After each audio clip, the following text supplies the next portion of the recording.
A lot of programmers spend a lot of time working with strings, and you might have to manipulate those strings and do things like change the case, check the length of those strings, all that kind of good stuff. So Python has some built-in functions that can help with that.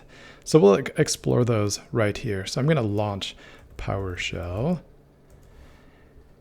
and I'll drag this over.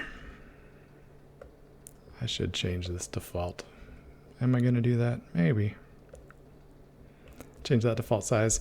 So let's launch the Python interactive interpreter just by typing Python and hitting enter. So this is all just for testing. Good stuff. Let's create a string called nothing. It has the value hello. And let's put a period. Then this will access the methods that are associated with strings in Python. So if I say hello.upper and put those parentheses, I'm going to run essentially the upper method on that string there. And if I hit enter, it gives me those letters all in uppercase, which is great. I might want to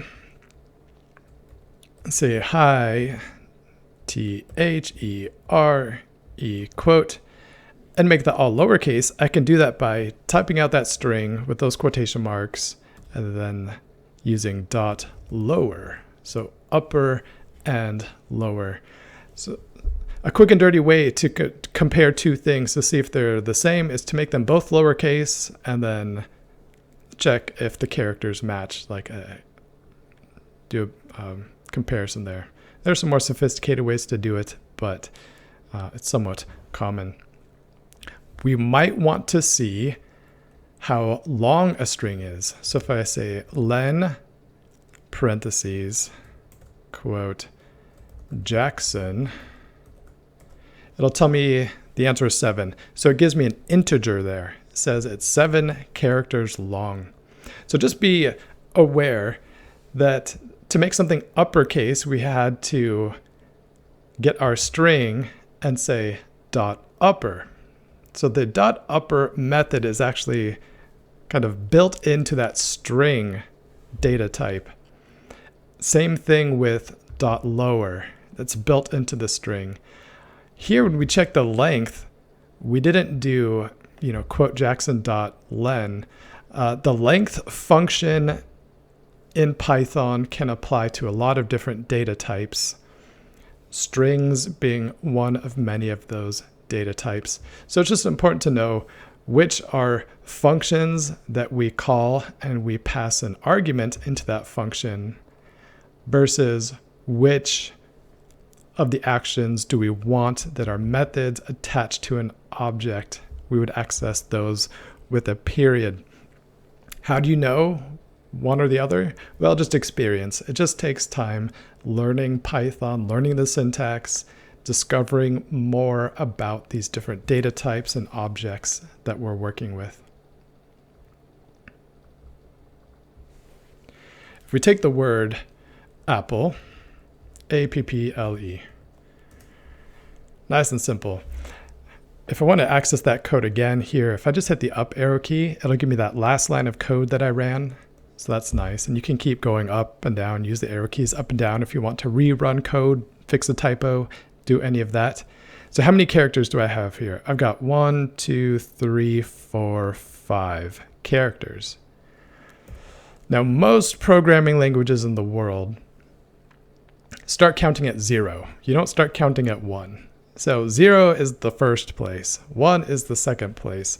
We can actually access individual characters in the string using these brackets here. So after that closing quotation mark in apple, if I use a bracket and I put the integer 0, this is telling Python, look at this text string and find me the 0th index there. So that A is going to be the 0th index, gives me the letter A. If I hit the up arrow key and I change it to 1, that's actually going to give me the second index in that string. So it's just a string of characters, and we're accessing each particular character using that bracket syntax. So if we want to find the E, there's 5 characters, but because we're starting at 0, the E in apple would be apple, then in those square brackets, 4 to find the 4th position. You want to see what happens? Live dangerously. If we run that code again, what's at index 5? Got 0, 1, 2, 3, 4. We don't have a 5th index. That would be the 6th character in apple. If we try to run that code, it says string index out of range. It means I tried to find a character that went beyond what we actually had in that string. There are 2 problems in computer science. The hardest 2 problems are 1, cache invalidation, 2, naming things, and 3, off by 1 errors. That was a joke. I hope you're laughing. Probably not. That's okay. We're going to keep moving on. There are other methods that we can call on this string. I was never very good at punctuation. So there's our string, and we can say .title. It's just going to capitalize the first letter in all of those words. It's not going to pay attention to style guides. Your English teacher might not like the way that it capitalizes everything because it just looks at the first letter in every word and makes it uppercase, but that's totally fine.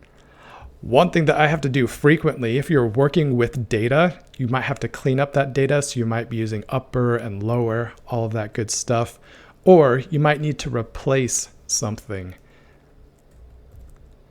I messed things up, things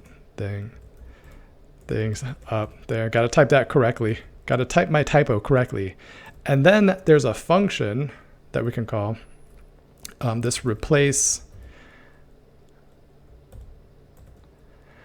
I say what to look for, te, and replace it with what do I want, the.